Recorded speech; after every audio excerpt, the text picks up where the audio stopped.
그리고 또 무리하게 계속 분양을 합니다. 좀 분양 좀 천천히 했으면 좋겠어요. 제가 이미 가스라이팅 했어요. 무조건 이 미래는 명제밖에 없어요. 아니 사무실이 세월머리인 줄 알았어. 뭐가 일도 안 하고 맨날 세월머리 가요. 다만 이제 상반기에 연속으로 나는 입주장. 그리고 또 무리하게 계속 분양을 합니다. 좀 분양 좀 천천히 했으면 좋겠어요. 투자자 입장에서는 와, 이 정도 때리 쏟아부으면 분명히 여파가 있는데 한단 말이에요. 또 국제 신도시냐, 에코데베스트 시티냐, 어디가 좋냐 서로 또 논쟁이 많아요. 서로 안 좋은 영향을 또 주다 보니까 그 분양만 또 추가적으로 좀 더디게 했으면 하는 바람이 좀 개인적으로 있습니다. 근데 저도 신기하게 보면은 기내처럼 계속 분양을 해요. 부산 인구는 계속 빠져나간다는데 계속 분양을 계속 하니까 이게 저는 눌림목을 많이 당해봤거든요. 그러니까 이게 계속 분양을 하는 거예요. 끝도 없이 짓는다는 건 좋아진다는 얘기이기도 하지만 앞으로 들어올 물량들이 계속 있다는 얘기이기 때문에 전세가라든지 매매가라든지 이걸 너무 심하게 눌리더라고요. 우연의 일치기도 하고 시장의 흐름이었겠지만은 명지 포스코가 입주까지 마치고 나서 이제 더 이상 물량이 없을 때 그때부터 확 올랐죠. 그렇게까지 오를 수 있었나 싶을 정도까지 9억 500까지. 그때 위상이 대단했죠. 명지. 그렇죠. 근데 지금 그걸 생각해 보면은 에코데타 시티에 이제 물량이 계속 쏟아지면 별개의 도시라고 서로 각자의 주장을 하고 있지만 저는 분명히 영향을 준다고 보거든요. 연결돼 있고. 계속 입주되는 물량들의 심리적인 영향을 주기 때문에 이거는 눌림목이 생길 수밖에 없으니까 저 같은 경우는 이제 지인들이 이제 물어봤을 때 지금은 명지 말고 내륙에서 한 2바퀴 돌다 오면 나중에 들어갈 타이밍이 있을 거다. 그렇죠. 뭐 이런 얘기들을 했었거든요. 이 친구가 자꾸 명지에 들어가려 해가지고 제가 이미 가스라이팅 했어요. 무조건 이 미래는 명제밖에 없어요. 아니 그때는 명지가 타이밍이 맞았고 그때는 맞았고. 맞았고 맨날 세월마을에 그 전망대 올라와 그러니까 그래보고 이거 봐라 하면서 여기가 너의 미래다. 저 사무실이 세월머리인 줄 알았어. 뭐가 일도 안 하고 맨날 세월머리 가요. 무슨 뭐 이건 내 개인적인 연차를 쓰고 사무실 차렸나? 그래도 왜냐면 그때 그 자금이 그렇게 안 많았기 때문에 그때부터 임장에 취미를 붙여가지고 지금의 대임남이 나온 거잖아요. 덕분입니다. 이번 에코데타 분양은 거의 한 10개를 1년 반 만에 쏟아부으니까 이미 부산 사람들이 또 이미 좀 잘 알고 있습니다. 거의 대부분 또 실입주자거든요. 실입주자들은 결국은 실입주하기 위해서 한 거단 말이에요. 근데 그 실입주를 하기 위해서 기존 주택을 또 파는 타이밍까지 비슷해져 버려요. 그게 리스크예요. 그게 국제 신도시에서도 에코데타 많이 넘어간단 말이에요. 다 같이 국제 신도시의 기존 구축들을 다 같이 내놓는단 말이에요. 더 수요가 없는 사하구, 사상구, 북구의 구축들까지도 같이 어떤 눌림목을 줄 수 있는 영향. 자, 그렇게 우리 부산 시장이 2022년 중반부터 해가지고 계속해서 하락을 해왔는데, 와, 역대급이라고 나오고 있거든요. 맞아요. 19년 11월에 폭발을 했잖아요. 네. 그때까지 뉴스가 뭐였냐면 100주 연속 하락 이런 게 있었어요. 그죠. 100주 연속. 이거 언제까지 하락하는 거지? 그전에는 공부를 했지만 이것도 되게 길다 했었거든요. 그렇죠. 근데 지금 그거보다 더 길어요. 더 길어졌어요. 뉴스 기사 보니까 연속적으로 하락한 게 30개월. 이게 그 전에 최장 기록이 26개월이거든요.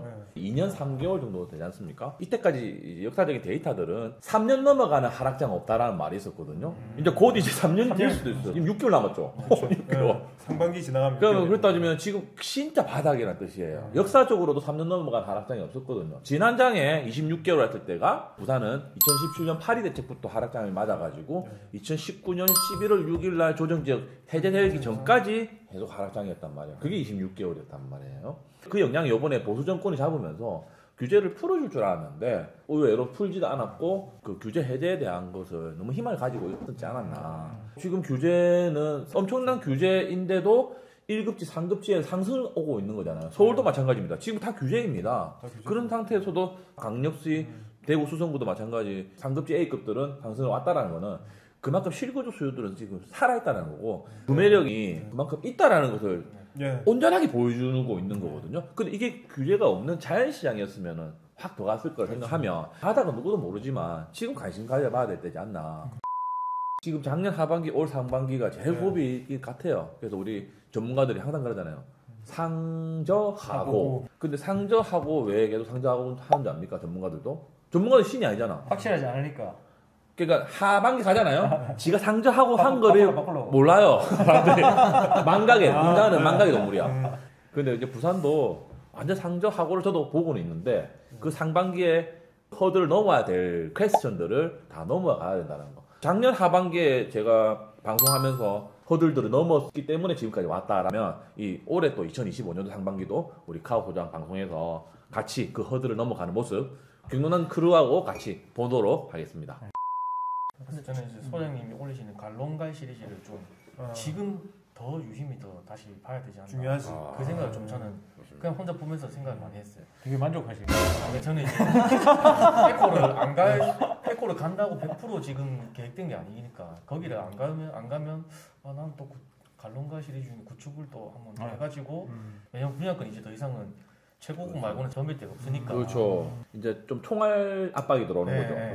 그래서 그 시리즈를 좀 유심히 좀 봐야 될 타이밍인 것 같습니다. 제가 이렇게 팬이 된 이유도 이제 그 찝는 단지들이 딱딱 진짜로 이게 약간 좀 그럴만한 이유가 있고 다 그런 데만 딱딱 하더라고요. 저 같은 불임이들은 고민 상담을 하고 싶은데 이제 좀 뭐라고 해야 될까요? 뭐 겁도 나고 혼자 유튜브 같은 거 많이 찾아본단 말이에요. 전문가들은 이 바닥이다 바닥인데 아직도 저 같은 불임들은 더 안 내려가야 되나? 이게 왜냐면 아까 말대로 특정 단지들은 오르는 게 지금 보이다 보니까 이게 뭐가 지금 바닥이란 말인데 더 내려가야 되는데 이런 사람들이 있기 때문에 또 무주택자들 친구들은 쭈삐쭈삐 사거든요. 어디 가야 되냐. 근데 보는 눈이 신축은 가고 싶은데 당연히 돈은 없고 그래서 저도 항상 카오 소장님 방 보면은 딱 갈롱갈 시리즈 있잖아요. 저도 한 번씩 그때 뭐 물어보거든요. 여기 어때 하면 거기는 괜찮다 뭐 이러면 우리 친구들도 그거 보면서 좀 자신감 붙어서 또 부동산을 알아보고 또 하더라고요. 저한테 물어도 보고. 네. 얼마 전에 아파트 간 곳들도 저한테 말해가지고 야 연선도샵 그쪽이 어떠냐. 괜찮지. 처음에는 아무리 얘기해도 안 들어요.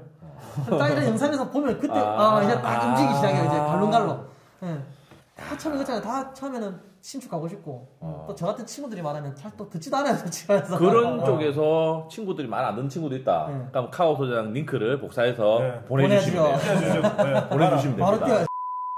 전세 연속 상승 7개월. 그게 중요하죠. 네. 우리 주식에도 이 골든 크로스 같은 거 있잖아요. 예. 그 이상하게 치고 올라가는 느낌.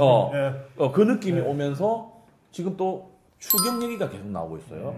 유동성 공급에 대해서도 계속 얘기가 나오는 타이밍이고 금리를 낮추는 거나 아니면 대출을 완화해 주는 거나 둘 다 똑같은 총 통화량이 늘어나는 부분인데 이제 그런 면에서 좀 긍정적인 한 해가 되지 않겠나. 아이러니하지만은 매크로 경제가 지금 여러 가지로 좋지 않기 때문에 유동성을 풀고 경제가 안 좋아서 가격이 오를 수 없는 거 아니냐 이렇게 얘기하지만 실제로는 안 좋기 때문에 더 풀려고 하고 이렇게 우리가 부산 시장이 양극화되고 있습니다. 이게 뭐 전국적인 흐름입니다. 저는 아까도 말했지만 원래 하락론자였기 때문에 다 모든 부동산들은 인구는 주니까. 근데 아까 말대로 갈 곳은 계속 간단 말이에요. 그치. 그러니까 일반인들 아까 저처럼 뭐가 하락했다는 거예요? 아파트가 계속 오르는데. 아, 그러니까 왜곡이 되는 거죠. 그 제대로 된 정보를 습득을 못 하는 거죠. 그러니까 저 사람 말도 못 믿겠고 저 사람 말도 못 믿겠고 뭔가 누군가 확실하게 막 찝어준 사람도 없어. 네. 그리고 제가 딱 집을 샀을 때는 마음이 그랬거든요. 아 형님 뭐 파는 생각 안 해요. 저 평생 살 거예요. 근데 내가 다 팔아보니까 이제 저도 똑같이 살 때는 좋은 거만 볼 거잖아요. 그럼 내가 팔 때도 상대가 그런 사람이 있어야 사는 건데 많이 느껴지는 거죠. 그냥 어쨌든 사람 욕심은 똑같잖아요. 내가 언제 이렇게 이사할지도 모르니까 그래도 잘 빨리 팔릴 수 있는 곳들. 그게 결국 양극화에서는 좀 위쪽 어쨌든 우리가 말하는 거지 않을까. 저 때가 좀 세대적으로 과도기였거든요. 왜냐면은 청량가 아파트들이 신축이었을 때였어요. 그렇기 때문에 저기도 나쁘지 않다 생각하고 우리는 지금 현재 우리가 좀 회피하고 있는 구축들을 저희들은 그때는 선택을 할 시즌이었기 때문에 입지 좋은 구축들도 선택을 하고 했단 말이에요. 그 지금 MZ 세대들은 특히 양자남 같은 분들은 아예 회피하는 그게 거의 어느 거죠.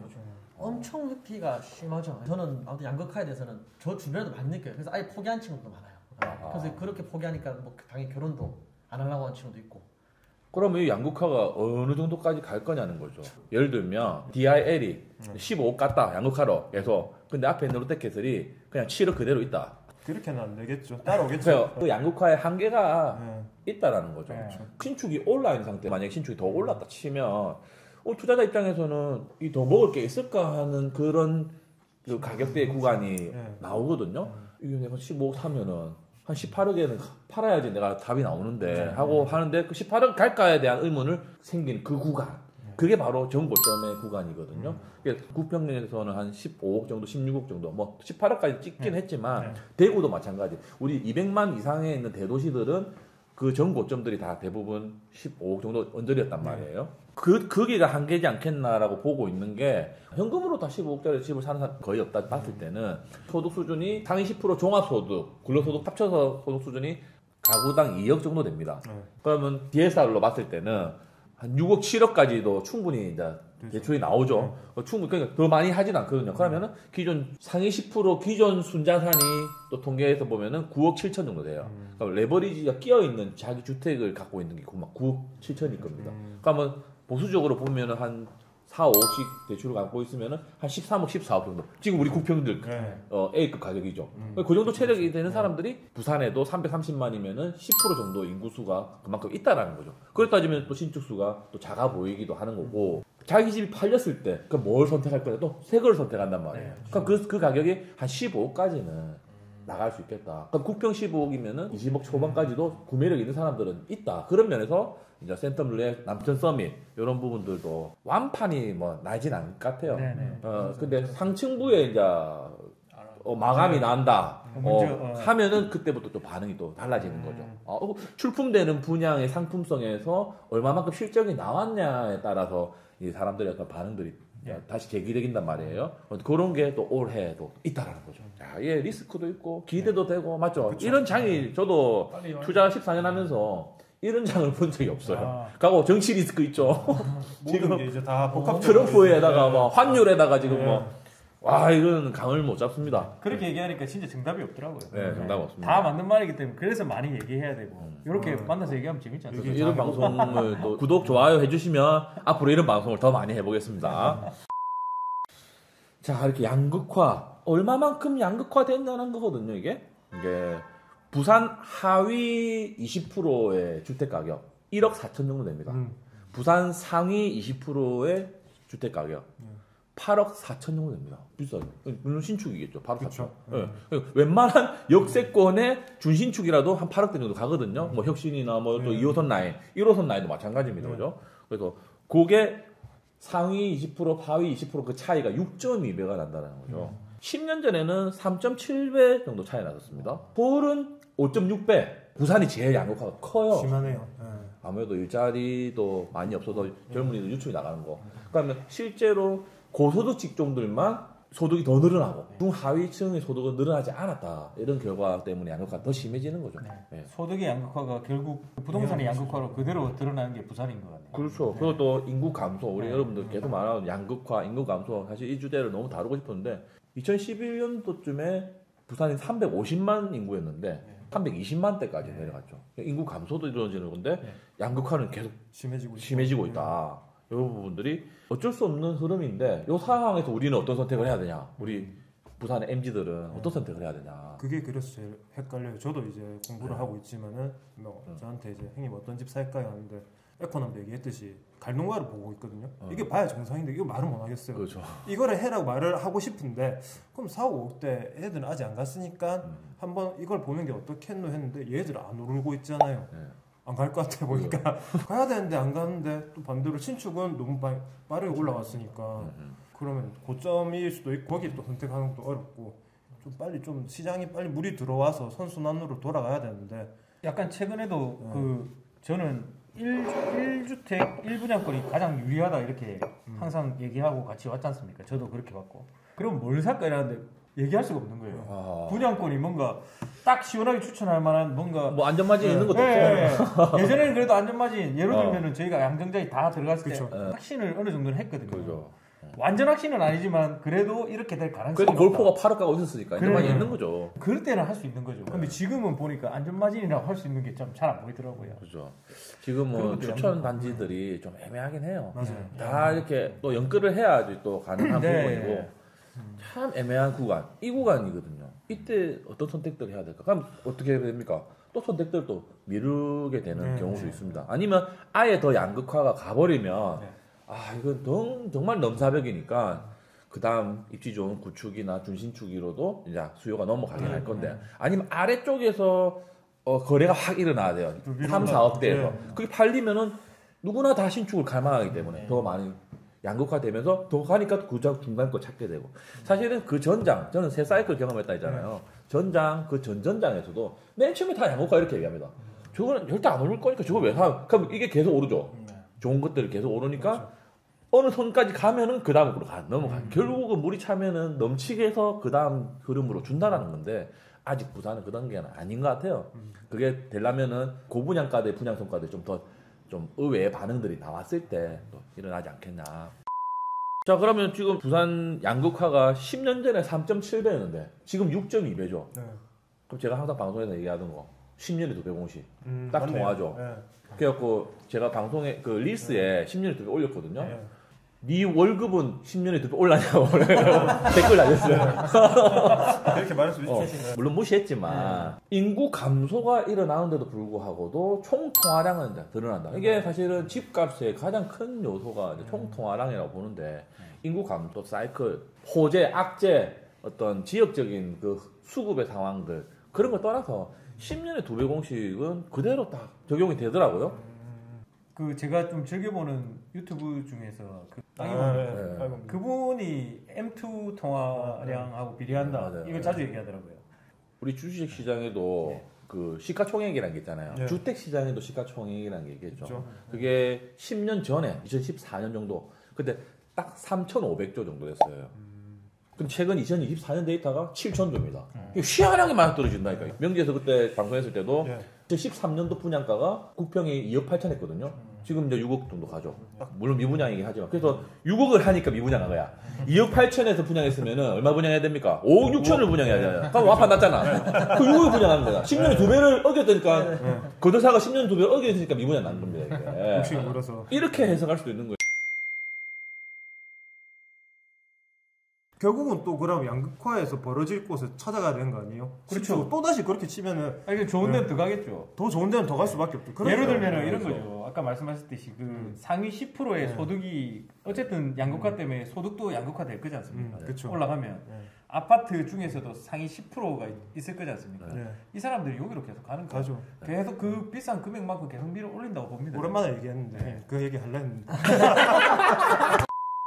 저는 이제 뭐 사이클을 많이 못 봤다 보니까 가장 불장일 때 제가 딱 2010 완전 불장일 때. 그래서 저는 사면 다 오르는 줄 알았어요. 왜 안 오르지? 물어보죠 이제. 그러면 또 그게 하나의 이유가 될 수 없잖아요. 약간 여러 가지가 이제 복합돼서 하는 건데 저는 계속 그냥 오를 것 같아요. 이게 이런 말 진짜 싫은데 저는 그거는 양재나님이 1주택자이기 때문에 그런 말 하는 거예요. 만약에 무주택자면은 그렇게 말 안 해줄 수도 있어요. 그렇죠. 제 친구는 지금도 이제 양자를 사니까 소리 샀냐? 떨어질 건데 바보냐? 니 이제 퇴직하면 어쩌려고 갑자기 이러냐 이런 친구도 있어요.